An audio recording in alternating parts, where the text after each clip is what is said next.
ይሄ መኪና ደግሞ ሌላ ታሪክ ለንገራችሁ።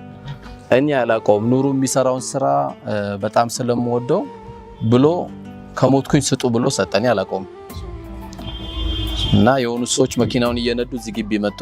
ምንድነው ስላቸው ፈልገን ነው የዚህ መኪና ባለቤት ሞቷል እና ለኑሩ ለሚሰራው ስራ ስጡ ብሎ አላሉኝ። እኔ አልቀበልም፣ ምክንያቱም እናንተ ሳያችሁ ወንዶች ብቻ ናችሁ፣ ሚስቱን ማግኘት አለብኝ፣ አላህ የሰጣት ድርሻ አለ ብለን እሷና ይዛችሁን አልኳቸው። ከ3 ቀን በኋላ ይዞ መጣ።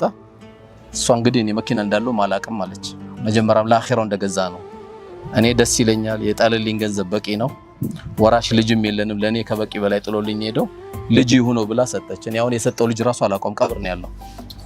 አንዳንዴ ያው ቀብርም ተኝቶ የሚሰራለት ሰው አለ ማለት ነው ማንም ሳይሰጥለትና ይሄ መኪናም እንደዚሁ ለአንዳንድ ኸይር ስራዎች የሚውሉ ነው። ከመጣል ላይ ቀር አንዳንድ ታሪኮች ሳናቃቸው ልብ የሚገባሉና የዚህ አይነት ስራዎችም የሚሰራበት ትልቁ አጋጣሚ ነው ለማለት ነው። አላህ ይቀበለው፣ አላህ ይቀበለው።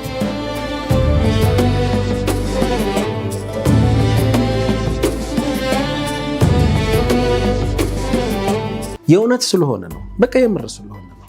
እና ሰው እዛ ተኝቶ ግን ስራው አልተቋረጠም። ይሄ ሰው ማለት በየጊዜው እቺ መኪና አገልግሎት በሰጠች ቁጥር፣ ድሆች ጋር በደረሰች ቁጥር፣ የተቸገሩ ሰዎች ጋር ባንኳኳች ቁጥር ይሄ ሰው ካኑ ምናልባትም በህይወት ካሉ ሰዎች የተሻለ ምንዳ፣ ምክንያቱም ሪያ የለው ሱማ የለው እኔ ነኝ እኮ አይል፣ በቃ ሄዷል እሱ ከስራው ጋር ተገናኝቷልና እንዲህ አይነት ታሪኮች በጣም ብዙ የተኙ ልቦች ማዕናቱ በቃ አማራጭ በማጣት አንዳንድ ጊዜ ባለማወቅ ለካ ይህም አይነት የኸይር በር አለ ማለት እንዴት አይነት ቅን ሰው ነው ባለቤቱ አታውቅም ሲባል ልጅ የላቸውም ሳምቲንግ እንደገና ራሱ የስቲርልና ስታፍ የወሰዱት እርምጃ ወዲያው መርሐባ አህለን ወሰህለን አይደለም።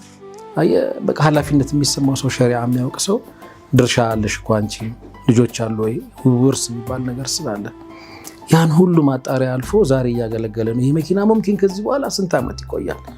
በእያንዳንዱ ነገሩ ይሄ ሰው አጅር እየከሰበ ነውና ለኔ በቃ የህይወት ዘመን ትምህርት ነው ይሄ መኪና የነገረኝ በጣም ትልቅ ኤኒስ አላህ ያዘንለት።